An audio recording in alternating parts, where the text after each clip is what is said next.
Streaming right now at 5:30, Iran airstrikes. Breaking tonight, the conflict with Iran intensifying. Explosions rock a major airport in southern Iran as the Pentagon calls this the most intense day of strikes so far. What President Trump is saying about the operation's endgame. From the Middle East to your money, why the conflict with Iran could soon mean higher prices for flights, food, and fuel. Tragedy during a prank. A beloved math teacher is dead after trying to catch students in a senior prank that went terribly wrong. Friends, family, and students left in shock tonight. Could your hair be dangerous? Consumer Reports warns toxic chemicals are showing up in braided and extension hair, and new tests reveal more surprising findings. Celebrating history and excellence, Southern University is celebrating 146 years. How Founders Day kicks off a month of events honoring its legacy and its role in shaping leaders. And storm setup, Jeff Morrow is tracking your evening forecast and a growing severe threat for tomorrow. You're watching WAFB's streaming newscast, live and local, with Dion Guillory. This is 9 News at 5:30. Good evening and thank you for joining us here at 5:30. I'm Dion Guillory. We start streaming tonight with some breaking news. Baton Rouge police investigating a shooting involving a child. It happened in just the last hour. It is unclear at this time where the shooting happened, but the child was found in a car near the Sonic on Government Street. That's just off I-110, and you're taking a look at video just into our newsroom.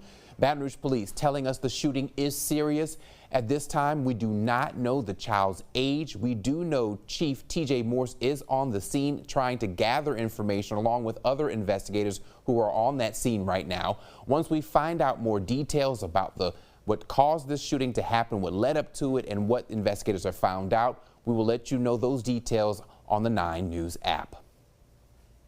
Now to the latest in Iran, the Pentagon saying about 140 troops have been wounded in the conflict with Iran. This comes as the Trump administration says it will step up the attacks until that country is no longer able to strike back. But how long that will take still remains uncertain tonight. Erica Brown with those details from the White House. Explosions could be heard in the distance as black smoke rose over an airport in southern Iran.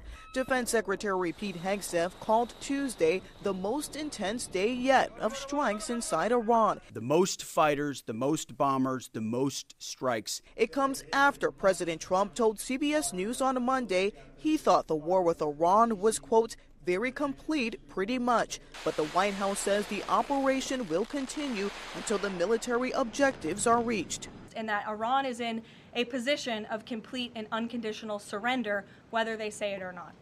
Lawmakers on the Senate Armed Services Committee received a classified briefing on Operation Epic Fury Tuesday and raised concerns about how long the war will last. I have to think about what I can and can't say. It is concerning, it is disturbing, and I'm not sure what the end game is or what their plans are. Republican Senator Lindsey Graham says the military campaign would not be successful without leadership change. There's no way you can say you won this war with an Ayatollah in charge. No way you can say that. President Trump has also threatened to hit Iran 20 times harder if it does anything to stop the flow of oil through the Strait of Hormuz. I will not allow a terrorist regime to hold the world hostage and attempt to stop the globe's oil supply. Defense Secretary Pete Hegseth said the U.S. is looking at a range of options, including possibly having the U.S. military escort ships through the waterway in order to keep the oil flowing. Erica Brown, CBS News, the White House. President Donald Trump is also speaking with Russian President Vladimir Putin about the situation in Iran. According to a Putin aide, the call lasted for about an hour and it was businesslike and constructive.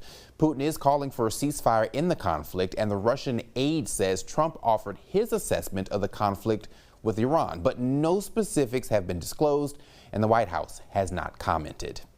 2 teens are facing federal terrorism charges tonight. It comes after homemade bombs were tossed into a crowd of protesters outside the home of the New York City mayor. Federal prosecutors say 18-year-old Amir Balet and 19-year-old Ibrahim Qayyumi are behind the homemade bombs, driving from their homes in Pennsylvania to the mayor's house in New York City to throw them into a crowd. Luckily, neither of the devices exploded. Both teens now face 5 counts each, including attempt to provide material support to a terrorist organization and using a weapon of mass destruction. The city's police commissioner saying tonight they admitted to being inspired by ISIS. Qayyumi said in recorded post-arrest statements that he had watched ISIS propaganda on his phone and that his actions that day were partly inspired by ISIS. Neither the mayor nor his wife were home at the time of the attack. He condemned the actions in a statement. Authorities say both men are U.S. citizens from different parts of Pennsylvania. We will likely see everyday prices rise as the conflict in Iran continues. U.S. travelers may soon have to pay more for domestic flights as that conflict drives up the price of jet fuel. We could also see increases in our grocery and energy bills. Evan Moon breaks it all down. The cost of jet fuel has surged, jumping 50% during the first week of the war in Iran. The rising costs are expected to raise prices for passengers, and CBS News travel editor Peter Greenberg says it won't take long. You could expect an increase in airline ticket prices of between 5 and 7%, and it could happen as soon as 10 days from now, as the airlines adjust their schedules and reorient their planes. United Airlines CEO Scott Kirby also acknowledged the issue, saying the impact on ticket prices will, quote, probably start quick.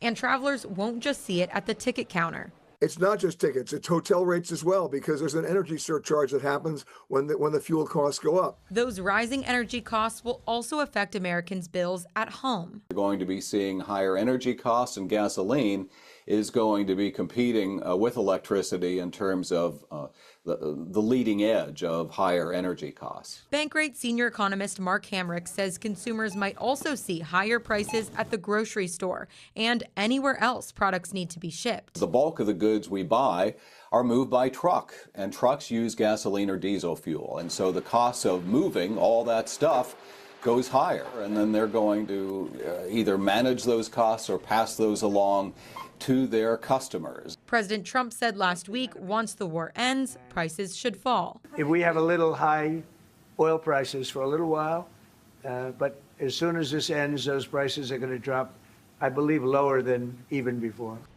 With the busy summer travel season just around the corner, experts advise booking flights now before those ticket prices start rising. Evan Moon, CBS News. All right, now let's get to your weather picture. A series of bad weather threats heading our way. Jeff Morrow has the latest look at all of that. Jeff.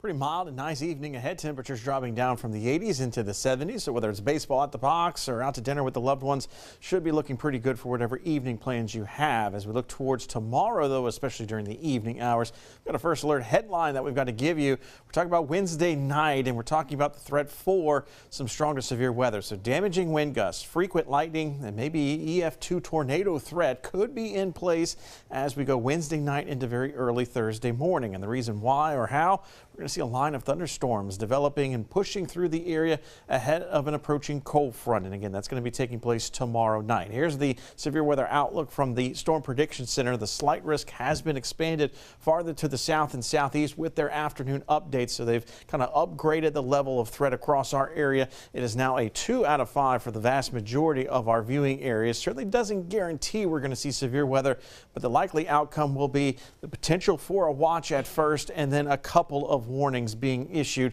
tied to that line of storms that does move through. So here are the impacts. Here are the threats that we're going to be watching for.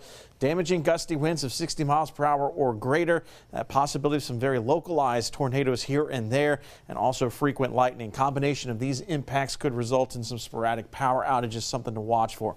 Also could see some small hail, potential for some large hail to maybe park those vehicles under cover as you head to bed for Wednesday night. And then some heavy rainfall could lead to some nuisance type flooding in terms of streets and maybe some streams, ditches, things like that, standing water in those low-lying, poorly drained areas. We'll give you a look at Futurecast coming up a little bit later in the show. All right, Jeff, thanks. Well, if you plan to fly out of the New Orleans airport anytime soon, you might be there for a while. Officials at Louis Armstrong International are warning TSA wait times can be as long as an hour. That's because U.S. lawmakers have not reached a deal yet to fund the Department of Homeland Security which the TSA falls under. Some recent travelers expressed their relief when they heeded the airport's advice and arrived early. They did tell us to come early. We've come extremely early. We don't fly till, is it 6:45 or something like that tonight? So we thought we'll get here early because we didn't know if it was going to be the same as it was yesterday. And I just wish that our administration could take this more seriously. Officials suggest arriving at least 2 hours prior to takeoff for the time being. President Donald Trump is also laying out his battle cry to Republican lawmakers ahead of the midterms. This during a 3-day retreat in Miami. Alongside the Iran war, another priority of the president is the Save America Act. Now, if passed, it would require all voters to have an ID and proof of citizenship. Some worry it could purge thousands off the voter polls, including those who have legally changed their names. Reporter Molly Martinez explains what we can expect in the months ahead. The Republican Party faces significant headwinds heading into the midterms as this war in Iran tanks some of President Trump's policy pillars, chief among them, the economy. At a $375 million resort owned by the president, Republicans are laying out their strategy on affordability. Blame Democrats. We had a lot of mess to mop up from 4 years of Joe Biden. Let's not forget the record high inflation, record high interest rates, costs through the roof.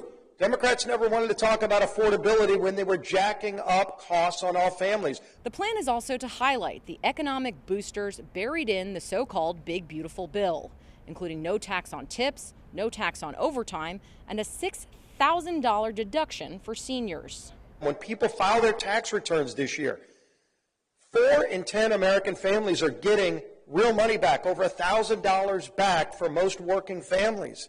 Will it be enough to win the messaging battle over affordability? Since the U.S. dropped their first set of bombs on Iran earlier this month, the price of oil has skyrocketed. According to AAA, gas prices on average are up 50 cents from a week ago. Next week, experts say it could jump a full $1. This week, we've heard a lot of Republican leadership trying to paint the GOP as the party of reason. Democrats are deploying an almost identical strategy. It's up to voters to decide who they believe. In Miami, I'm Molly Martinez. Well, Southern University is celebrating 146 years of academic excellence as it marks Founders Day and a month-long tribute to the legacy that built one of the nation's leading historically black universities. The institution was founded in 1880 in New Orleans by Joseph S. Clark, Octavia Clark, and several community leaders to expand educational opportunities for African Americans in Louisiana. Southern later relocated to Baton Rouge in 1914, where it has grown into a nationally recognized HBCU, producing leaders in education, business, science, nursing, and the world-renowned Human Jukebox Marching Band. Today, the Southern University system, which is the nation's only historically black university system, has 5 campuses in Louisiana. Founders Month events will celebrate the university's past while looking toward its future. There are several events coming throughout the month. You can find those details on our website, and we're back in 2 minutes.